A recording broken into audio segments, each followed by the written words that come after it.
investigation is now underway. Luckily, no one was hurt. And new tonight, we're learning that wasn't the only time that fire station was targeted in the past several days.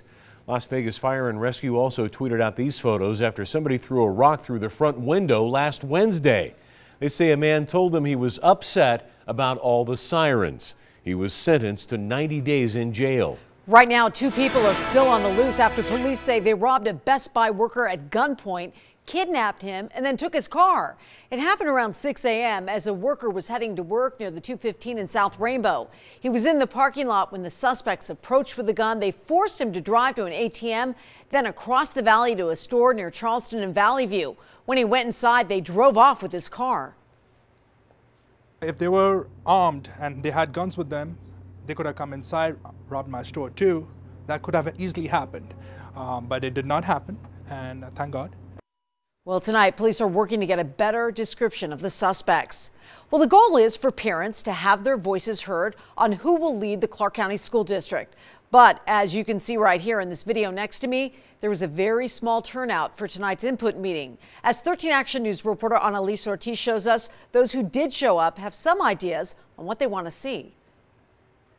It was a small turnout, but the few people who did speak had a lot to say about what they want to see in their next superintendent. Let's not lose the main focus, which is student achievement. Here's what we heard tonight. People want a superintendent who will stick around, focus on students first, and someone who knows a thing or two about management and accountability. We need to see what other districts are doing correctly. Whoever gets the job will be taking on the 5th largest school district in the country, all while it undergoes a reorganization. The reorg will take power out of the superintendent's hands and put it into the school principals and individual school communities. We asked Trustee Carolyn Edwards if that might deter top-tier candidates from applying. I think some people will not apply for the position because of the reorg, but I think there are other people who will apply because of the reorg. There are people, I think, nationally who think this is a very interesting thing the state has done. She says the new superintendent will still have a lot of power, setting policy and making major budget decisions. That's why parents thought it was so important to chime in on this crucial job search. I hope that I can see more involvement from parents, that they take ownership, that they do have a voice. This was only the first of several meetings. You also can make your voice heard through an online survey. We'll have all the information on our website, ktnv.com. Annalise Ortiz, 13 Action News. 13 First Alert weather. Let me show you what we've done the past week. The temperatures are really on this roller coaster. I mean, look at that peak number right there, dropping down back into the 50s, which really ain't bad this time of year. And then we climbed up out of that. But I think the bigger issue is going to be the wind on the way. That's going to be in the middle of us getting in that roller coaster again. And we're talking about 35-mile-an-hour gusts easily on Thursday. And it may get a little out of hand, so we're going to be watching those very closely and giving you the first alert. And coming up in your 13 First Alert forecast, I'm going to show you which neighborhoods will get hit the hardest with these stronger winds. All coming up. Thanks, Brian. New information tonight on the 18-year-old accused of bringing a gun to Legacy High School. According to the arrest report, the gun Francisco Maldonado allegedly had in his possession was stolen.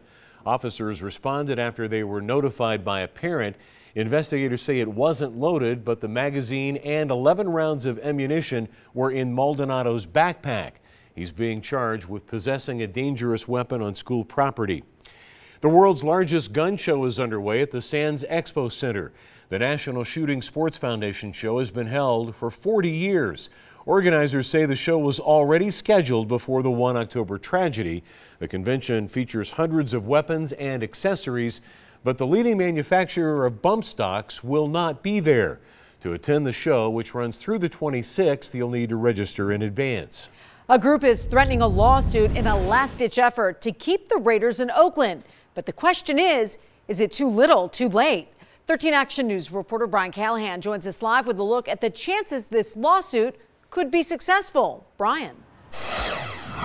Well, Tricia, the short answer is it's highly unlikely. But while crews are hard at work out here at the stadium site, the Raiders haven't signed the deals that would put multi-million-dollar penalties in place if they left Las Vegas. That being said, the Stadium Authority is meeting Thursday to finalize a lot of those documents with hopes they have everything else done in 3 weeks. The group in Oakland is bolstered by a recent decision by a St. Louis judge to allow a similar lawsuit against the Los Angeles Rams to move forward. You know, with the $83 million in bond debt that remains in the Coliseum, that's something that we don't want to be left holding. And if it's possible to keep the Raiders or keep a Raiders franchise or get economic relief, I think it's prudent for us to explore those options. In reality, if this lawsuit was successful, they'd be likely looking at that economic relief and money instead of preventing the Raiders from coming here to Las Vegas. And while the team hasn't commented on this latest effort, owner Mark Davis has continually said they remain committed to Las Vegas. Reporting live, Brian Callahan, 13 Action News. Look at this. Shocking moments as a mob of sneaky crooks clean out a toy store. Right now, the simple things you can do to keep your pets from coming down with a possibly deadly virus. The unique way a tourist is helping transform the lives of local kids without him even knowing. New video tonight of a clerk who turns the tables on an attempted robber. Police say the man, armed with a gun, walks into a 7-Eleven outside of Phoenix and tries to hold up the store, but little does he know the clerk also has a gun. Surveillance cameras are rolling as he chases the robber outside. That's when police say the clerk shot the man.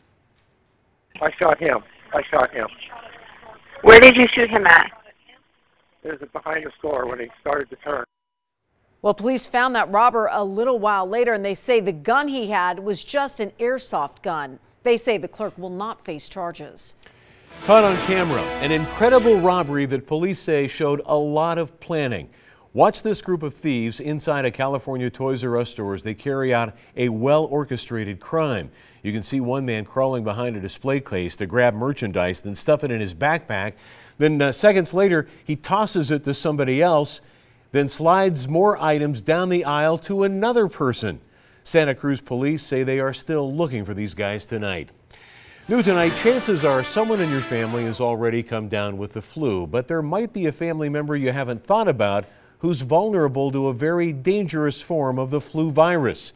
13 Action News reporter Gina Lazara tells us why veterinarians around the valley say you should keep a close eye on your dog.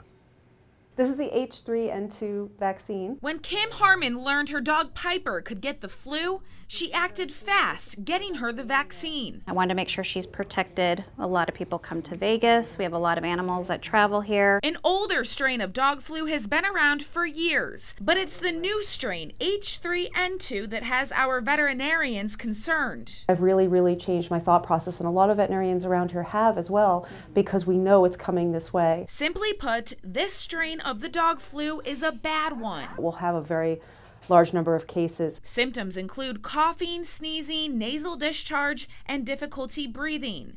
Most dogs catching the illness are becoming very sick, even being hospitalized, and 10% are dying. It's going to affect our grooming business, it's going to affect our boarding business, it's going to affect, daycare. Dr. Wagner wants to warn dog owners tonight, get your pup the flu vaccine.